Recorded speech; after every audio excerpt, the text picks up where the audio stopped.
예, 안녕하십니까. 명지대학교 최연선이라고 합니다. 그 규제 완화 반대 입장에 무슨 선봉장의 선거 같은 그런 게 사실 되게 부담스럽기도 한데요. 사실은 이제 이런 말부터 먼저 시작을 하고 싶습니다. 뭐냐면 게임은 되게 멋이 있는 것 같아요. 예를 들어서 게임을 통해서 우리가 그 추구할 거나 느껴보지 못했던 굉장히 그 버추얼 리얼리티 그런 걸 이렇게 느끼면서 짜릿하고 흥분되고 또 손에 그 땀을 쥐게 하는 그런 경험을 할 수가 있거든요. 저는 그걸 생각하면서 장자가 그 호접춘몽이라는 얘기를 했습니다. 뭐냐면은 그 봄날에 잠을 잤더니 나비가 되는 꿈을 꿨는데 내가 나비가 된 것인지 꿈에서 아니면 나비가 꿈을 꾸다가 지금 사람이 된 것인지 그것이 모르겠다 하면서 장자가 얘기를 했는데 마치 저희가 지금 가지고 있는 게임이라는 어떤 버추얼 리얼리티 그다음에 그 게임이 가지고 있는 무한한 창작력은 그런 것들을 사람들에게 이렇게 주는 것 같아요. 그래서 사실은 저희가 오감이라는 얘기를 하지만 새로운 감정, 이건 감동이다. 어떻게 보면은 인간이 느낄 수 있는 여러 가지 것 중에 굉장히 극대화시키는 그런 부분이라고 생각합니다. 이게 사실은 이제 이것이 너무나도 이렇게 귀한 것이기 때문에 상당히 이제 어떤 문제가 되고 있는 부분들도 있을 수 있어요. 뭐냐면은 사실은 이제 그렇습니다. 오늘도 제가 차도를 건너는데 파란색 불에, 초록색 불에 이렇게 건너는데 차가 와요. 저희 집사람이랑 오는데 이렇게 차가 오더니 저희 앞을 싹 지나가는 거예요. 이게 차도 앞에서 초록색 불에 내가 지나가는데 차가 지나가요. 앞을 먼저. 이게 옳은가요? 옳지 않은가요? 물론 이게 옳지 않지 않습니까? 저는 이게 그런 것 같아요. 사실은 이런 아름답고 놀라운 문화의 것들을 즐기기 위해서는 우리가 게임의 룰이 필요하다. 우리가 게임 얘기하면 게임의 룰 얘기하지 않습니까? 근데 이 사회가 아직까지도 이렇게 아름답지만 자극적이기 때문에 상당히 그 과몰입이라든가 중독을 일으킬 수 있는 약간 묘한 상황에 있는 이 부분에 대한 사회적인 룰이 규칙이 존재하는가. 이 부분이 상당히 지금 우리가 이제 주의해야 될 부분인 것 같습니다. 이게 사실은 그 새로운 정권이 들어서면서 이제 좀 이따 말씀드리는 사회적 가치에 대한 이제 논의를 이렇게 하게 되면서 저희가 뭐 세월호라는 어떤 거대한 사건도 보고 그걸 어떻게 보시든지 간에 그 관점에서 여러 가지 보게 되면은 지나치게 우리 사회가 효율성을 추구하였고 이런 것이 굉장히 이렇게 문제였다는 게 굉장히 이제 반성이 되고 있습니다. 그래서 모든 사회 구성원과 정부가 그것이 아니라 우리가 어떻게 함께 사회적 가치를 추구하는 그런 방향으로 나갈 거를 이렇게 고민하는 차원에서는 사실은 이제 저희가 굉장히 중요한 것은 잘못된 규제에 대해서는 고쳐야 될 것이고 그다음에 정말 사회적 합의가 있는 규제가 있다면 살려야 될 것이고 그게 아니라면은 자율 규제 쪽으로 나가서 그 업계에서나 아니면 소비자 단체에서 스스로 할 수 있는 부분을 할 수 있게 해주는 어떤 그러한 이제 아주 합의가 필요한데 어떤 그런 것에 이제 공로회장 특히 오늘 그 디지털타임즈에서 이런 공로회장을 열어주신 건 정말 이렇게 감사한 일이라고 생각합니다. 사실은 이제 지금 말씀드린 것처럼 국가가 육성해야 될 고부가치 산업이냐 게임은 아니면 이거는 관리가 필요한 산업이냐 이런 이제 갈림길에 서 있는데 사실은 이제 정책에 대한 이해가 저기 필요합니다. 규제와 정책. 뭐 여러분들 중에 이제 또 행정학을 또 하신 분이 있을지는 모르겠는데 사실 이걸 동일한 입장에서 저는 보고 있습니다. 뭐냐면은 저희가 지능이라는 걸 따져서 국가가 만약에 그 게임 산업 지능원 같은 거 만들어 도와지잖아요. 그게 과연 게임 산업에 도움이 될까요? 반대로 지금처럼 이제 게임에 대해서 규제를 하지 않습니까? 직접적인 규제 막 셧다운, 이제 일방적인 규제 막 합니다. 이게 도움이 될까요? 이게 놀랍게도요. 사실은 그 사회라는 자생적이고 사회라는 굉장히 어떤 그 시스템, 특히 이제 기업이라는 그 분들이 기업의 생태계를 만들어서 그들이 자생적으로 이렇게 성장하는 것이 가장 바람직한데 지능이든 규제든 거기서 국가가 개입하기 시작하면은 거기서 사실은 묘한 이제 문제가 생깁니다. 그렇기 때문에 어떻게 보면은 저희가 지금 바라본 게 제가 참 놀랐던 게 4월에 국회에서 어떤 토론회가 있었는데 그 게임 업계에서는 계속 그걸 얘기하더라고요. 지능을 위해서 뭐 지능원 같은 거 만들어 달라고. 근데 반대에서는 또 한편에서 뭐냐면 게임 규제는 계속 풀어 달라고. 근데 똑같은 얘기입니다. 제가 볼 때는 지능을 통해서 마치 그 중독되어서 자생력을 잊어버린 것과 규제를 통해서 제한을 받기 때문에 자생력을 잊어버리는 것은 거의 동일하다고 저는 봅니다. 그래서 사실은 이제 지금의 관점은 지금 저희가 가지고 있는 사회적 그 어떤 규칙, 게임에 대한 사회적 규칙, 그걸 사용하는 어린이들, 그 다음에 가정이 가질 수 있는 어떤 그 능력에 따라서 어느 정도의 규제가 필요하고 규제 완화가 필요하고 아니면 자율 규제로 가야 되는가 그것을 이제 해야 되는 입장이라고 생각합니다. 행정학의 대가 중에 한 명이 드와이트 왈도라는 선생님이 있습니다. 이제 미국 교수신데 그분은 이제 말씀하시기를 행정학이나 규제나 정책이 가지고 있는 가치관은 절대로 사회적 가치와 헌법적 가치와 같이 갈 수 없다고 얘기를 합니다. 뭐냐면은 그 행정이라는 규제, 행정이라는 정책은요, 항상 사회적으로 가지고 있는 굉장히 자상적인 것들을 약간 이제 조종하려는 노력을 하기 때문에 굉장히 어떤 식이든 갈등의 요인이 생긴다는 것이죠. 그러면은 행정학이라든가 국가 관리라는 것은 어떻게 해야 되는 것이냐? 그 시대의 정신에 맞는 적절한 규제와 정책의 정도를 맞는 것이 아마도 행정학이라는 학문의 굉장히 중요한 이상이다. 그리고 우리가 해야 될 일이다. 그래서 그분은 temporary meal 해가지고 뭐 평화, 피스밀 해가지고 템퍼러리 피스밀 해가지고 한시적인 평화를 추구하는 것이 우리의 목적이라고 생각합니다.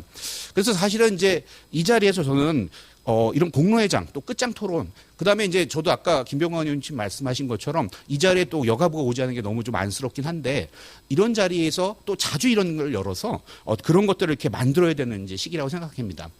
근데 이제 규제라는 것을 저희가 이렇게 보게 되면은 사실은 규제는 최소한의 범위에서 가장 효과적인 것을 이렇게 해야 됩니다.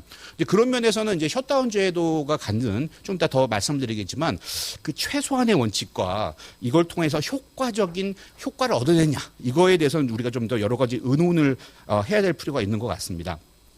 그래서 현재 제가 바라보는 그 게임 산업에 대한 어떤 그 시각은 지금의 갈등 상황, 지금의 봉착됐다고 좀 표현되는데 어떻게 끌려와서 하여튼 여기까지 들어왔는데 이 봉착된 상황은 정부의 지능 및 규제 정책이 어느 정도였는지, 그다음에 관료제의 특성이 어땠는지, 그리고 그동안 게임 산업계가 좀 수동적으로 대처한 게 아닌지 뭐 이런 거랑 지금 어우러져 있습니다.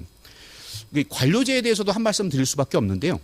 이제 우리 또 국장님도 계시고 또 여러 공직에 계신 분들도 계시지만 안타깝게도 관료제라는 것은 하나의 사업을 아니면 하나의 어떤 아이템을 시작을 하게 되면은 자기 확장성이 굉장히 강한 조직입니다. 관료제가 원래 사실은 그 막스 베버를 통해서 굉장히 가장 효율적이고 현대사회를 위해서 가장 적절한 조직으로 제시가 됐지만 가장 큰 문제는 뭐냐면은 일단은 이것처럼 하나의 제도가 셧다운 제도 같은 제도가 만들어지게 되면은 이거를 어떻게 뒤로 물려야 되는지 배운 적이 없어요. 왜냐하면 조직은 그렇게 하면 줄어들어야 되고 조직은 이게 와야 되기 때문에 조직을 보호해야 되거든요.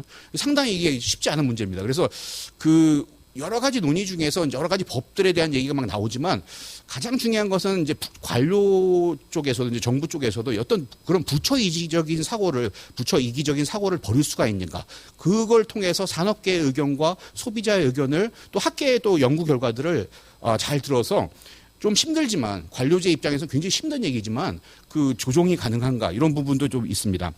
그래서 이제 오늘도 말씀드릴 게 저는 공동생산이나 공동규제로 가야 된다. 즉 자유규제라는 표현을 쓰기도 있지만 사실은 지금 협치의 시대에 일방적으로 한 그 주체, 예를 들어서 뭐 정부가 됐던 산업계가 됐던 소비자 그 시민단체가 됐던 한쪽에서 밀어붙인다고 일이 될지 절대로 안 됩니다.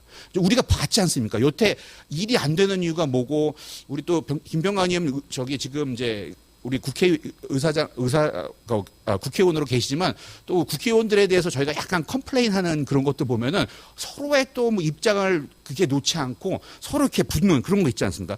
마찬가지입니다. 그래서 저희 생각에는 만약에 우리가 공동생산이나 공동규제 아니면 자율규제 이런 부분에 대해서 가능하다면은 그런 쪽으로 가면 좋겠다 이런 생각을 듭니다. 한 가지 좀 설명을 드리고 싶은 게 사실은 그러면은 현 정부, 새로운 정부가 이제 들어서 6개월쯤 되는데요. 이 정부는 그러면은 어떠한 방향으로 게임 산업을 바라볼까요?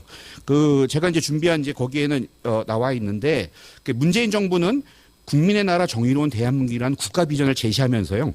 내 삶을 책임지는 국가라는 내 삶을 책임지는 국가라는 국정 목표를 이제 하나 가지고 있습니다. 5개의 목표 중에 하나를 제시하면서 자유와 창의가 넘치는 문화국가라는 그런 어떤 전략 안에서 69번 국정과제인데 공정한 문화산업 생태계 조성 및 세계 속 환류 확산 이제 문체부에서 담당을 하고 계신데 이 안에 사실 그 문화산업에 대한 특히 게임 산업에 대한 얘기가 이렇게 들어가 있습니다.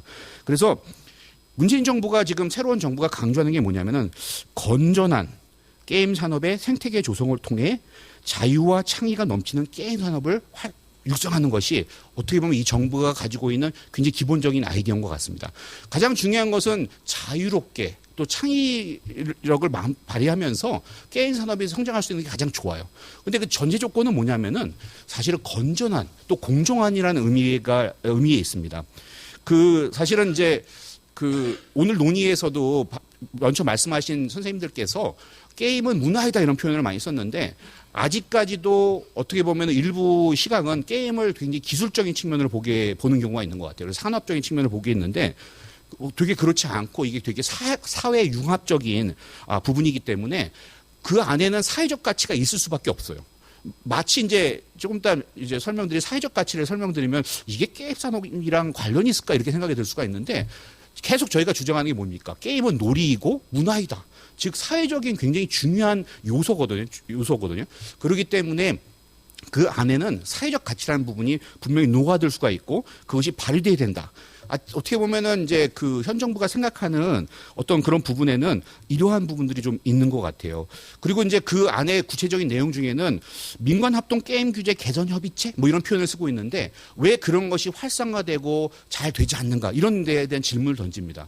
사실은 이제 이 자리죠. 이 자리가 어떻게 보면 그것들에 대해서 더욱더 공론할 수 있는 자리고 이제 앞으로는 정부의 규제 담당자들이 게임 산업과 또 여러 가지 이제 그 시민 단체와 학계들과 함께 이렇게 의논할 수 있는 자리가 필요한데 그것에 대해서 적극적이지 못한 정부 관료 이것도 문제가 될 수가 있고 그거에 대해서 또 얘기하려는 노력을 하지 않는 산업이나 아니면 소비자 단체에서도 문제가 될 수가 있습니다. 그래서 이런 부분을 우리가 좀 이렇게 좀 적극적으로 수용할 수 있는 어떤 그런 계기가 어떻게든 마련해 줬으면 좋겠습니다.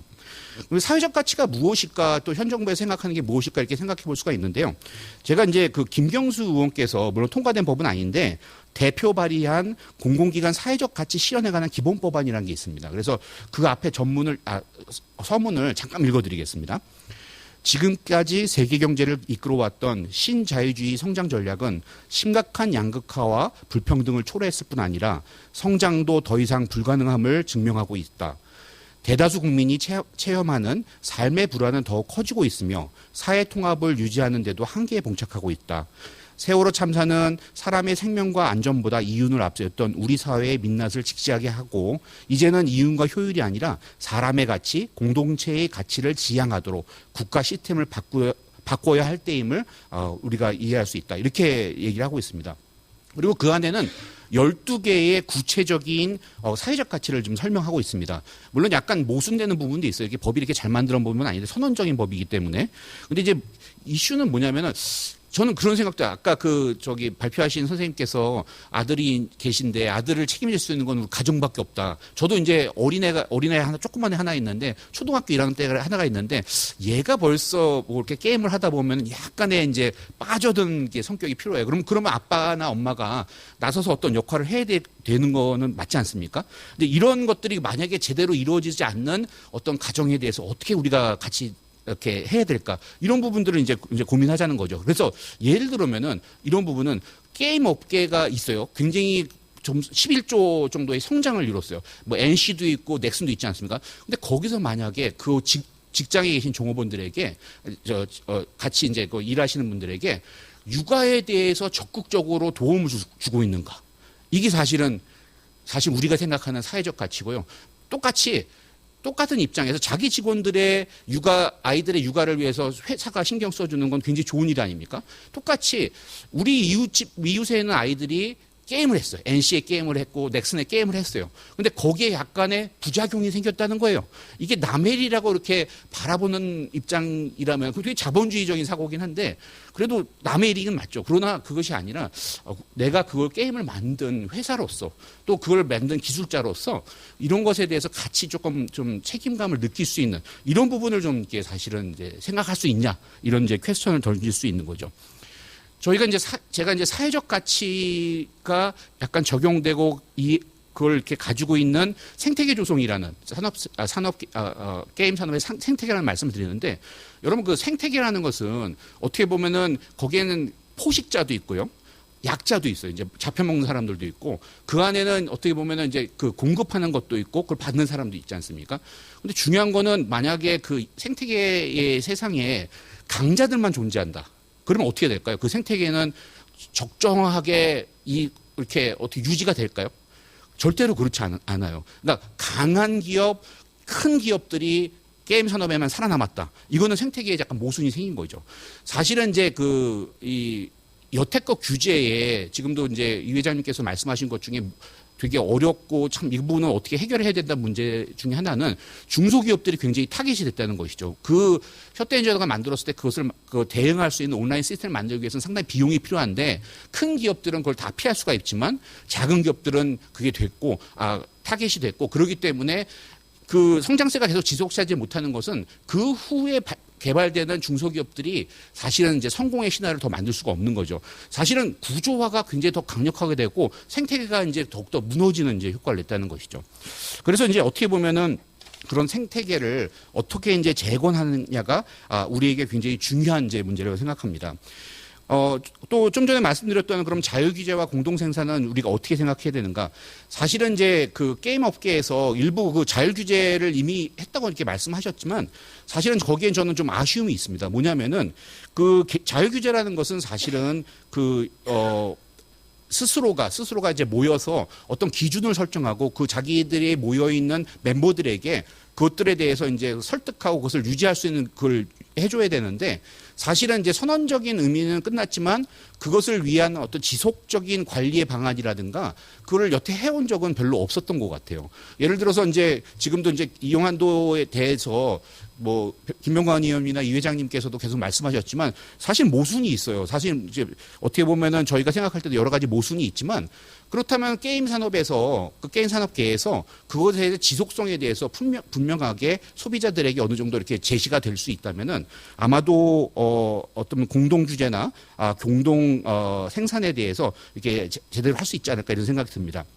이제 해외의 경우를 보게 되면은 미국에서도 1993년부터 이제 이런 문제가 이제 불거졌을 때 이제 미국에서는 게임 업계가 굉장히 이제 발빠르게 등급 제도에 대해서 발벗고 나서고 그것을 위해서 소비자 단체와 소비자 실제로 객관적인 평가를 할 수 있는 사람들을 통해서 그것을 이렇게 어떻게 보면은 이제 등급을 제시하게 되지 않습니까? 이로 말미암아 사실은 이제 그 미국의 그 게임 산업의 등급제는 국가에서 개입하지 않아도 스스로가 이렇게 들어갈 수 있는 데가 됐는데 한국의 경우는 이제 마침 그때 이제 바다 이야기라든가 여러 가지 사건이 터지면서 어떻게 보면 더 적극적인 개입이 되게 됐고 그게 이제 해결이 더 안 되면서 더 이렇게 문제가 생기면서 어떻게 보면 셧다운 제도라는 그 극단적인 굉장히 일방적인 규제를 갈 수밖에 없는 그런 상황이 됐다고 생각이 듭니다. 저희가 이제 해외 사례를 이렇게 여러 가지가 볼 수가 있지만 뭐 일본도 그렇고요, 호주도 그렇고요, 또 이제 우리